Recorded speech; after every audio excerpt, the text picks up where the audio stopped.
ஏறத்தாழ 80% வேலையை இந்த உடம்புல செய்யறது கல்லீரல் தான். கல்லீரல் ஒன்று ஆரோக்கியமா இருந்துச்சுன்னா மீதி எல்லா உறுப்புகளையும் அது பார்த்துக்கும்.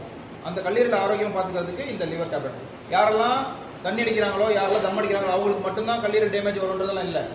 டாக்ஸின்ஸான பொல்யூட்டடான ஃபுட்டு யாரெல்லாம் எடுத்துக்கிறோமோ, யாரெல்லாம் பொல்யூட்டடான தண்ணி எடுத்துக்கிறோமோ அவங்க எல்லாத்துக்குமே கல்லீரல் டேமேஜ் ஆகும். ஏன்னா நம்ம உடம்புக்குள்ள போற எல்லா விதமான டாக்ஸின்ஸையும் ஃபில்டர் பண்ணி அதை வெளியில தள்ள வேண்டிய வேலையை இந்த கல்லீரல் செய்யுது. ஜீரண மண்டலம் சரியா வேலை செய்யணும் அப்படின்னா இந்த கல்லீரல் ஆரோக்கியமா இருக்கணும். அதுக்கு நம்மகிட்ட டேப்லெட் இருக்கு, லிவர் கேர் டேப்லெட். ஓகேவா? அடுத்தது ஸ்பைருலினா டேப்லெட்.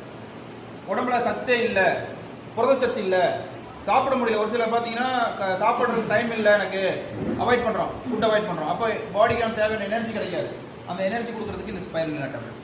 உலகத்தில் முதல் தோன்றிய உணவு ஸ்பைருலினா, சுருள் பாசி கடலில் இருக்குது. ஸோ அது நம்மகிட்ட இருக்கு. டிஸ்ட்ரெஸ், இன்னைக்கு அதிகமான தொந்தரவு, மன அழுத்தத்தால் வரக்கூடிய பிரச்சனைகளை சரி பண்ணுறதுக்கு டிஸ்ட்ரெஸ் கேப்சூல் இருக்கு.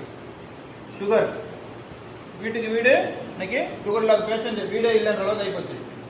அப்போ இன்னைக்கு சுகருக்காக எடுக்கக்கூடிய மருந்துனால அதிகமான வியாதிகள் வருது. சுகர் சரியாகுதோ இல்லையோ எக்ஸ்ட்ரா பிரச்சனைகள் வருது. கண்ணு பிரச்சனை வருது, கிட்னி பாதிக்கிறது, யூரின் கம்ப்ளைண்ட் வர்றது, கை கால் நடுக்கம் வர்றது, இந்த மாதிரி நிறைய பிரச்சனைகள் வருது. அது எல்லாத்துக்குமான ஒரு சூப்பரான தீர்வு. உங்களுக்கு செலவும் கம்மியாகுது, உங்களுடைய உடல் ஆரோக்கியத்தையும் பாதுகாத்துக்கலாம், சுகரும் கண்ட்ரோலில் இருக்கும்.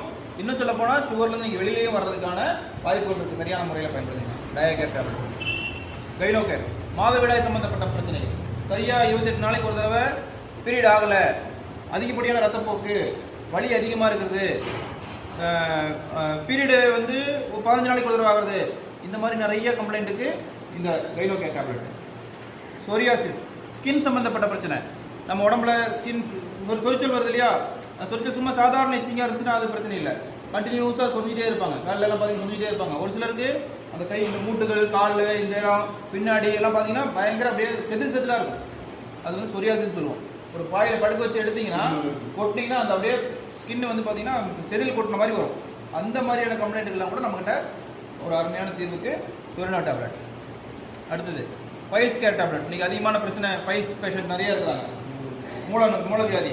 நேராக ஆஸ்பத்திரிக்கு போனால் என்ன பண்ணுவாங்க, ஆப்ரேஷன் கட் பண்ணி தூக்கி போட்டுருவாங்க. அதுக்கப்புறம் என்ன ஆகும், மோஷன் போகிறதுக்கு உண்டான ஃபீலிங்கே அவங்களுக்கு இருக்காது, திருப்பி வரும். இப்போ நம்ம நார்மலாக மோஷன் வருதுன்னா நமக்கு ஃபீல் ஆகுதா, மோஷன் வருது, நம்ம டாய்லெட் போகணும்னு யோசிக்கிறோமா? பைல்ஸ் பேஷண்ட்டை கட் பண்ணி ஆப்ரேஷன் பண்ணதுக்கப்புறம் அவங்களுக்கு இருக்கக்கூடிய மிகப்பெரிய பிரச்சனை, அந்த மோஷன் வரும்போது அந்த ஃபீல் வராது. அந்த நரம்பு கட் பண்ணி எடுத்துருவாங்க, அந்த ஃபீல் வராது. ஆட்டோமேட்டிக்காக அவங்க துணிலேயே ட்ரெஸ்லேயே போகிறதுக்கான வாய்ப்புகள் நிறைய பேஷண்ட் என்கிட்ட இந்த மாதிரி சொல்லியிருக்காங்க. ஸோ அது எல்லாத்துக்கும் தீர்வு இருக்குது. இது மட்டும் இல்லாமல் ஏகப்பட்ட ப்ராப்ளத்துக்கு நம்ம சொல்யூஷன் வச்சுருக்கோம். ஓகேவா? இப்போ உங்கள்கிட்ட கேட்குறாங்க, இப்போ நீங்கள் பார்த்த பொருட்களில் எந்தெந்த பொருட்கள்லாம் நமக்கு அத்தியாவசியமாக தேவைப்படும் நினைக்கிறீங்க?